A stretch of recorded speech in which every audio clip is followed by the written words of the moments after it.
In this exercise, we're going to take a look at how to use that Assign panel inside the Recolor Artwork dialog box. I've saved my changes from the previous exercise as 8 colors to choose from.ai. We're going to switch back to yet another variation.ai. And we're going to recolor the background objects once again. And so I'm going to do that by dropping down to the Layers panel here and clicking in the upper right-hand corner of that backdrop layer. And this time, just to make it easier to do a before and after comparison of these colors, I'm going to press Control-H or Command-H on the Mac, even though Recolor Artwork automatically hides those selection edges later when I'm doing an undo back and forth to show you the difference. It's going to help to have hidden the edges in advance. All right, now I'll go up to the Recolor Artwork icon here in the Control panel, click on it to bring up the Recolor Artwork dialog box. And you can experiment with selecting one of these color groups if you want to. You could click on Vibrant Alternative, for example, and that's just going to automatically recolor all of the items in the selection and just do whatever the heck it wants to do. Now notice this little bit of leaf right here on the right-hand side of the left-hand artboard is getting colored differently than everything else, and that's because Illustrator is trying to compensate, or more specifically, the Recolor Artwork dialog box is trying to compensate for that screen blend mode that I had assigned to those objects.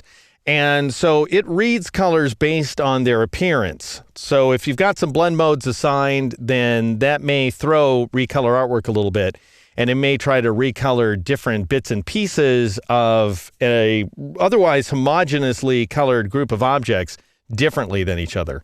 And we'll see the implications of that as we work through this exercise. But you could try sextuplet, try any of these guys that sort of fires your imagination. There's Vibrant Floral, which actually looks pretty good. Anyway, I'm going to switch to one of the harmony rules. So Illustrator's automatically determined that this shade of red is the base color. If you wanted to switch that, you'd go over to the Edit panel and switch back to the color wheel. And then you would right-click on one of these smaller circles and say, I want that set as the base color. But if you do that, that's going to remap the colors automatically inside of your artwork, even if you haven't done anything. Let me show you what I mean here. I'll go ahead and click on this little revert icon that gets the colors from the selected art in order to reestablish the colors I already had set up.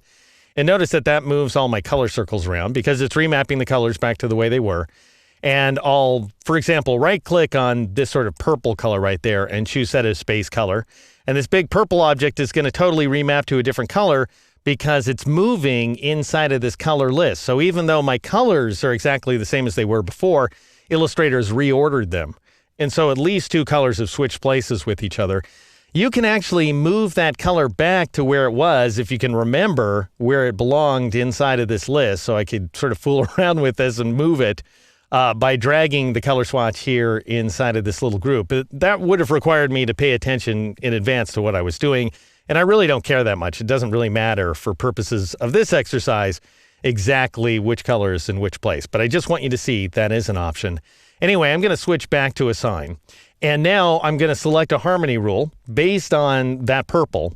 And I'm just looking through my list here, trying to decide what looks best. Maybe high contrast too, since it has a lot of colors to choose from.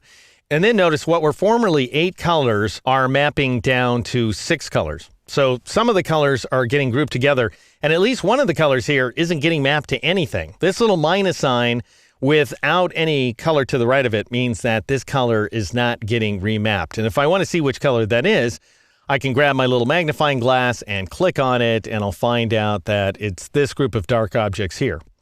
And if I don't like that, then I would click off that magnifying glass. And notice every time you click on the magnifying glass, that turns off the Recolor Art checkbox so that you're not previewing the recoloring in the illustration.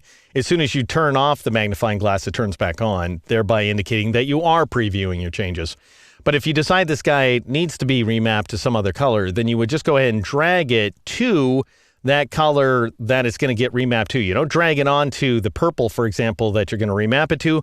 You drag it onto the color that's getting remapped, and then it becomes part of that remapping solution right there. So both of these colors are getting mapped, if I click on this down pointing arrowhead, to different tints of this color. By the way, this color right here was defined by the color harmony rule that we just selected.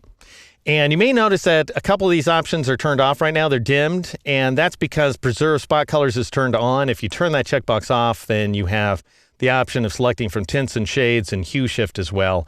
I don't see these options as being all that useful on a regular basis. By the way, I usually shift back and forth between scale tints and exact, and I'll show you how exact works in the next exercise. But right now I'm going to turn that checkbox back on because I don't really care about it, and I'm going to experiment with some other options here. If you want to change a color, if you decide, for example, that this shade of yellow isn't what you want it to be, then you double click on it. And that brings up the color picker dialog box, and then you dial in a different color. So again, I want you to notice you can do that. I'm going to cancel out because that kind of defeats the purpose, in my opinion. If you're sitting there dialing in a new color to map to for each and every one of your old colors, then you might as well be doing this in Illustrator proper. We're looking for automation where the recolor artwork dialog box is concerned. Well, now let's say you decide that one of these colors should not be mapped to a new color, or that is to say, it shouldn't be mapped to anything. For example, let's go ahead and find this dark background stuff on the right-hand artboard.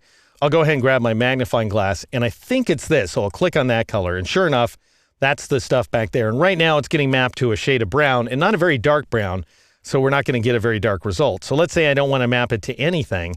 I'll go ahead and click on the magnifying glass to turn it off, and what you can do is you can drag this color right there to this empty area, to this little repository, and that'll do the trick. But let's say you don't have one. Let's say you're working along inside one of your own projects and you just have a blank area down here, a blank row. You don't want to drag a color and drop it into a blank row because that causes Illustrator to throw a fit, is basically what happens. And not a very nice one. I've seen the program crash when you do that, in fact. So what I suggest you do, if you need a new blank row, then you come down here to this little icon and you click on it and you'll get a new row, a new empty row, and then you can drag into it. Now, we already had an empty row, but just wanted to show you how that works. I'm going to grab this guy, drag it into my new empty row, and then it's not getting mapped to a different color. Now, let's say you do want to map it to a different color. Why, then you go ahead and click in that area to the right, and it asks you, hey, do you want to add a new color to the current harmony? And you say, yes, I do. It goes ahead and puts it on the one we're not using. But the reason Illustrator asks you is because you're violating the harmony rule once you start doing that. Anyway, I'll go ahead and move this guy now into this area so it's getting mapped to that shade of red. I don't want that red, so I'll double click. And even though I said this kind of violates the purpose, this time I want to go ahead and dial in my own color, and it's going to be something very dark like so. Notice, this is a reason, if no other, to bring up this dialog box. Notice I select a different color and it does not preview in the background. So you have to click OK before you're going to see the preview. Another little interface foible in my opinion, but as soon as you do it, it works out nicely. And if you don't want the map to occur, see this little arrow there? You can turn it off by clicking on it. And then the color, even though there is a color to map to, isn't getting mapped. If you now want to map it, if you want to turn the mapping back on, you click on that arrow to turn it back on. And that's basically it. Once you're done, you go ahead and click OK in order to accept that modification. Then Illustrator is going to ask you, hey, do you want to save your changes to the artwork colors group? Well, I don't even know what group it's talking about at this point, but let's say yes in order to see what it does. So I'll click on the yes button, and I imagine that we'll have a new color group, and indeed we do. That's called artwork colors. So not only have we gone ahead and remapped all the colors in the background, but we've also created a new color group to go along with it. And that is how you use the assign options inside the recolor artwork dialog box here in Illustrator.